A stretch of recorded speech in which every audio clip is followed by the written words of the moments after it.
வணக்கம். தமிழ் செய்தி அறிக்கைக்காக ஆர்த்தி ரவிவர்மன். முதலில் இன்றைய தலைப்புச் செய்திகள். தோல்விக்கு காரணம் உட்கட்சி பூசல், மங்கள சமரவீர தெரிவிப்பு. இலங்கை தமிழ் அகதியொருவரை நாடு கடத்துமாறு கனடா உத்தரவு.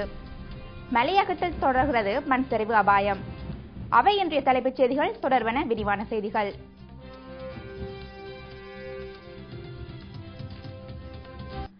தமிழீழ விடுதலை புலிகள் இலங்கையில் அளிக்கப்பட்டு 2 வருடங்கள் பூர்த்தியாகியுள்ளன.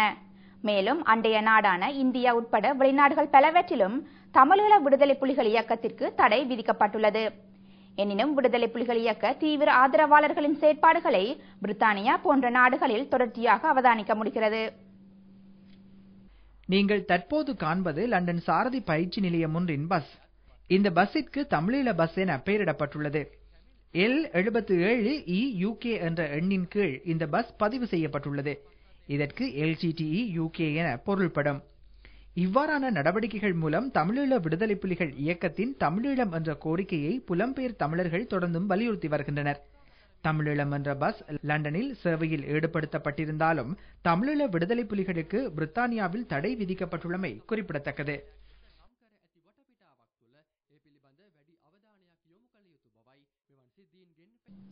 நடந்து முடிந்த உள்ளூராட்சி சபை தேர்தலில் ஐக்கிய தேசிய கட்சி வரலாறு காணாத படுதோல்வியை கண்டமை யாவரும் அறிந்ததே. ஜனநாயக அடிப்படையில் தோல்வியை ஏற்றுக்கொள்ள முடியாமல் தவிக்கும் அக்கட்சி தேர்தல் தொடர்பான விமர்சனங்களை இன்னும் கைவிடவில்லை. வடக்கில் கொலை அச்சுறுத்தல் இருந்து அரசாங்கத்தை தமிழ் தேசிய கூட்டமைப்பால் தோல்வியடைய செய்ய முடிந்த போதும் தெற்கில் அவ்வாறான நிலையின்றி ஐக்கிய தேசிய கட்சியால் வெற்றி பெற முடியவில்லை. கொழும்பில் இன்று இடம்பெற்ற ஊடகவியலாளர் சந்திப்பில் ஐக்கிய தேசிய கட்சியின் பொதுச் செயலாளர் திசா அத்தநாயக்க மற்றும் பாராளுமன்ற உறுப்பினர் மங்கள சமரவீர ஆகியோர் உள்ளூராட்சி சபை தேர்தல் குறித்த தமது விமர்சனங்களை முன்வைத்தனர். நீதியான தேர்தல் என்று சொன்ன தேர்தலில் முதல் முறையாக ஆயுதம் தாங்கிய ராணுவர் ஈடுபடுத்தப்பட்டமை வடக்கில் தீவிரமாக நடந்துள்ளது. அரசாங்கம் தந்திரத்தை பயன்படுத்தி அரசியல் காய் நகர்த்தியுள்ளது. இதன் மூலம் அரசாங்கம் தமது அரசு சொத்துக்களை பயன்படுத்தியது. அரச நிகழ்வுகள் இடம்பெற்றன. வடக்கில் சென்று சாரி வேஷ்டி என்பவற்றை விநியோகித்தனர். இவ்வாறு தேர்தலை நடத்தி தேர்தல் முடிவு நாட்டின் அனைத்து மக்களினதும் எண்ணம் என எண்ணிவிட முடியாது. கட்சிக்குள் புதிதாக நுழைந்தவன் நான். புதியவன் என்ற அடிப்படையில் சிலவற்றை கூற வேண்டும். கட்சிக்குள் காணப்பட்ட சில செயற்பாடுகள் காரணமாகவும் இந்த தேர்தல் முடிவை பெற்றோம் என நான் கணித்துள்ளேன். மத்திய மலைநாட்டின் சில பகுதிகளில் நிலவி வரும் சீரற்ற காலநிலையால் மக்களின் இயல்பு வாழ்க்கை பாதிக்கப்பட்டுள்ளது. குறிப்பாக ஹட்டன், கொட்டகலை பிரதேசங்களில் மண் சரிவு மற்றும் நிலச்சரிவு என்பன ஏற்பட்டுள்ளது. இதன் காரணமாக பலர் இடம்பெயர்ந்துள்ளதாக எமது செய்தியாளர் தெரிவிக்கின்றார். கொட்டகலை எதன்சைட் தோட்டத்தில் உள்ள நூலகத்தின் பின்பகுதியில் இருந்த மண்மேடு நேற்று மாலை சரிந்து வீழ்ந்துள்ளது. இதில் நூலகத்தின் கட்டடத்திற்கு முழுமையான சேதம் ஏற்பட்டுள்ளது. அத்தோடு நூலகத்தில் இருந்த நூல்களுக்கும் சேதம் ஏற்பட்டுள்ளதாக தெரிவிக்கப்படுகிறது. இதேவேளை ஹட்டன் காமினிபுரம் பிரதேசத்தில் மண்மேடொன்று சரிந்து வீழ்ந்ததில் வீடொன்று முற்றாக சேதமடைந்துள்ளது. இந்த மண் சரிவுகளின் போது எவருக்கும் காயங்களோ உயிர் சேதங்களோ ஏற்படவில்லை. மலையகத்தின் பல பாகங்களிலும் தொடர்ந்து மண் சரிவு அபாயம் காணப்படுவதாக தெரிவிக்கப்படுகிறது. இலங்கை அகதிகளை ஏற்றிச் சென்ற MV சன்சி கப்பலில் இருந்த தமிழர் ஒருவரை நாடு கடத்துமாறு உத்தரவிடப்பட்டுள்ளது. இவர் இலங்கையில் யுத்த குற்றமிழைத்தார் என கண்டறியப்பட்டுள்ளதாக கனேடிய குடிவரவு மற்றும் குடியகழ்வு சபை அறிவித்துள்ளது. நேரடியாக குற்ற செயல்களில் ஈடுபடாவிட்டாலும் வேறு நபர்களை யுத்த குற்றமிழைக்கும்படி தூண்டினார் என கூறப்பட்டுள்ளது. சன்சி கப்பலில் சென்று புகலிடம் கோரியோரில் அதிகமானோர் விடுவிக்கப்பட்டனர்.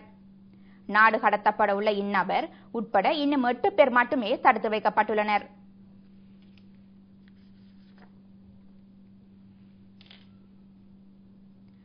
மொராக்கோவில் இடம்பெற்ற விமான விபத்தில் ராணுவ வீரர்கள் உட்பட 80 பேர் பரிதாபகரமாக பலியாகியுள்ளனர். மோசமான காலநிலையால் இவ்விபத்து இடம்பெற்றதாக மொராக்கோ நாட்டு ராணுவத்தினர் தெரிவித்துள்ளனர். மொராக்கோ ராணுவத்தினருக்கு சொந்தமான ஹெர்குலிஸ் C-130 என்ற ராணுவ விமானம் அந்த நாட்டின் வடகிழக்கு பகுதியில் குயல்மீம் என்ற இடத்தின் அருகே உள்ள மலையில் விழுந்து நொறுங்கி விபத்திற்குள்ளானது. இந்த விபத்தில் 80 பேர் பலியானதோடு மேலும் 3 பேர் பலத்த காயமடைந்தனர். இந்த விபத்தில் பலியானவர்களில் 60 பேர் ராணுவ வீரர்கள் என்றும் 12 பேர் பொதுமக்கள் என்றும் 6 பேர் விமான சிப்பந்திகள் என்றும் மொரோக்கோ ராணுவம் வெளியிட்டுள்ள செய்திக்குறிப்பில் தெரிவிக்கப்பட்டுள்ளது. தரம் குறைந்த பெட்ரோல் மற்றும் திடீர் மின்தடை குறித்து கடந்த சில நாட்களாக மிகவும் பரபரப்பாக பேசப்பட்டன. எனினும் நடைபெறவுள்ள கல்வி பொதுத்தராதர உயர்தர பரீட்சை காலத்தின் போது எக்காரணத்தை கொண்டும் மின்சாரம் தடைப்பட மாட்டாதென இலங்கை மின்சார சபையின் தலைவர் விமலதர்ம அபேவிக்ர தெரிவித்துள்ளார். புத்தளம் நுரைச்சோலை அனல் மின் திட்டத்தின் பொறுப்பை இலங்கை மின்சார சபை ஏற்றுக்கொண்டமை தொடர்பில் ஊடகங்களுக்கு தெளிவுபடுத்திய போதே அவர் இவ்வாறு குறிப்பிட்டார். உங்களுக்கு தெரியும், ஆகஸ்ட் 8ஆம் தேதி உயர்தர பரீட்சை ஆரம்பமாகிறது.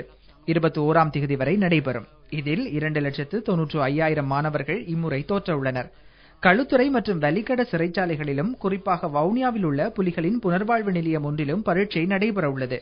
எனவே இந்த மாணவர்களின் நலன் கருதி இங்குள்ள பொறியியலாளர்கள் தங்கு தடையின்றி மின்சாரத்தை வழங்க நடவடிக்கை மேற்கொள்கின்றார்கள்.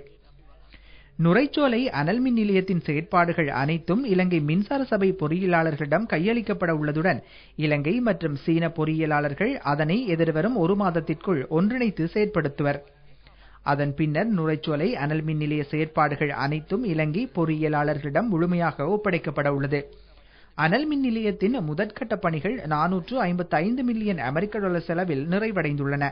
அத்துடன் 2ஆம் கட்ட பணிகளும் ஆரம்பிக்கப்பட்டுள்ளன. நுரைச்சோலை அனல் மின் நிலைய திட்டத்தின் மூலம் தேசிய மின் கட்டமைப்பில் 300 மெகாவாட் மின்சாரம் சேர்த்துக் கொள்ளப்படுகிறது. ஹைட்ரஜன் கட்டமைப்பை கொண்ட இலங்கையின் முதலாவது அனல் மின் நிலையம் இதுவென்பது குறிப்பிடத்தக்கது. ஐக்கிய நாடுகள் சபை உலக உணவு திட்டத்தின் கீழ் அரசு நிறுவனங்களுக்கு வாகனங்கள் வழங்கி வைக்கப்பட்டன. வெள்ளம்பட்டியில் உள்ள உலக உணவு திட்ட களஞ்சிய தொகுதியில் வைத்து இந்த வாகனங்கள் வழங்கி வைக்கப்பட்டன. உலக உணவு திட்டத்தின் அனுசரணையில் வழங்கப்பட்ட இந்த வாகனங்களின் பெறுமதி 110 மில்லியன் ரூபாவாகும். பொருளாதார அபிவிருத்தி, சுகாதாரம், நீர்ப்பாசனம், விவசாயம் உள்ளிட்ட 19 அரச நிறுவனங்களுக்கென இந்த வாகனங்கள் வழங்கப்பட்டுள்ளன. இலங்கை முன்னெடுத்துச் செல்லும் அபிவிருத்தி திட்டங்களுக்கு வலு சேர்க்கும் வகையில் இந்த வாகனங்கள் வழங்கப்பட்டதாக உலக உணவு திட்டத்தின் இலங்கை பதில் பிரதிநிதி அசோப் அஸ்ரூட் தெரிவித்துள்ளார். யாழ்ப்பாணம், கிளிநொச்சி, முல்லைத்தீவு, வவுனியா ஆகிய மாவட்ட அபிவிருத்தி திட்டங்களுக்கு இவ்வாகனங்கள் பயன்படுத்தப்பட உள்ளன.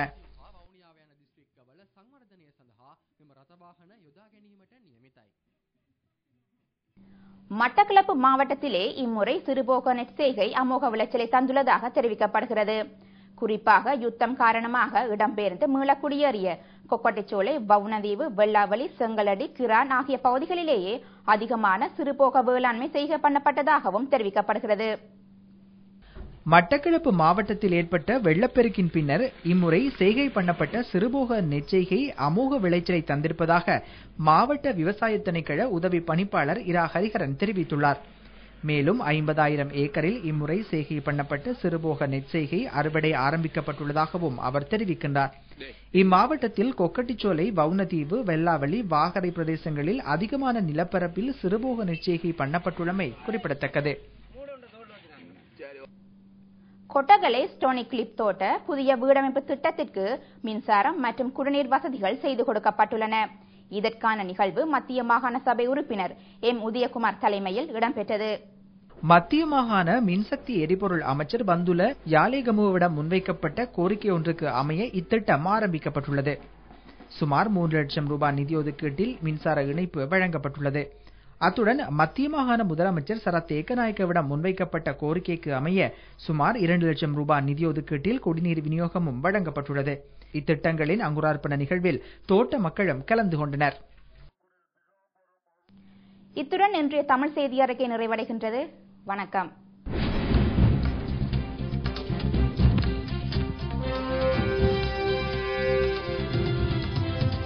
This is Ada Derana, Sri Lanka's prime time news bulletin.